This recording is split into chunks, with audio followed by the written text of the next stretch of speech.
Voici mon Clivia miniata, avec ses belles feuilles vertes et généreuses, mais zéro fleur depuis 2 ans que j'ai acheté. Il me ghoste, j'ai l'impression. Mais pourquoi? C'est tout simplement parce que certaines plantes ont besoin de certains facteurs pour fleurir, notamment la température, la maturité, etc. Je vais t'en parler tout de suite. Pour la température, comme le Clivia que je vous ai montré juste avant, c'est une plante qui a besoin de frais l'hiver pour pouvoir fleurir 10-15 degrés. Elle aura aussi un besoin de maturité, c'est-à-dire que un Clivia, s'il est trop petit comme le mien, qui n'a jamais fleuri, il ne fleurira pas, et même si, admettons, il aurait une période de frais pendant l'hiver. Mais c'est le cas aussi, par exemple, de ses cousines, les agapantes que vous connaissez tous. Il faut à peu près 5 ans pour avoir une fleur à partir de la germination, donc c'est très long, et ça peut aussi expliquer le coût de ces fleurs en jardinerie. Mais c'est le cas aussi pour la plupart des bulbeuses, puisqu'il faut que le bulbe soit assez gros pour pouvoir avoir une fleur avec le bulbe.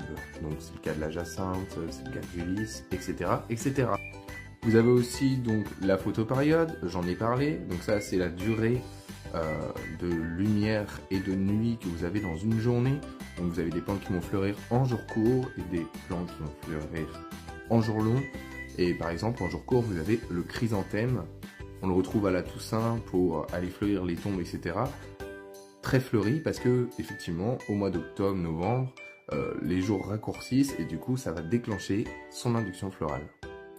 Mais attention, il faut faire une différence entre la photopériode et l'irradiance lumineuse.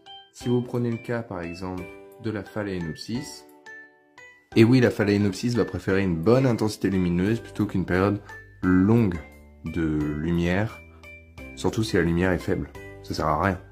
On peut mesurer ça en lux, donc c'est l'unité de mesure pour l'intensité de la lumière. Et donc pour terminer, vous avez toutes les plantes qui vont fleurir grâce à un stress. Ça peut être un stress hydrique, donc avec l'arrosage, un manque d'eau, etc. Ça peut être parce que le sol est pauvre, donc ça peut être un stress chimique. Ça peut être aussi parce que la plante est serrée dans son pot. Si une plante en fait n'est pas serrée dans son pot, elle ne fleurira jamais. Voilà, il y a plein de manières d'induire la floraison. Et oui, les plantes, c'est comme des artistes. C'est grâce à un stress, c'est grâce à une émotion forte qu'elles peuvent donner les plus belles œuvres. Si tu as une question, si tu veux savoir pourquoi ta plante ne fleurit pas, je serai prêt à te répondre dans les commentaires ou à travers une vidéo. N'hésite pas à t'abonner, à liker, partager cette vidéo et je te dis à bientôt.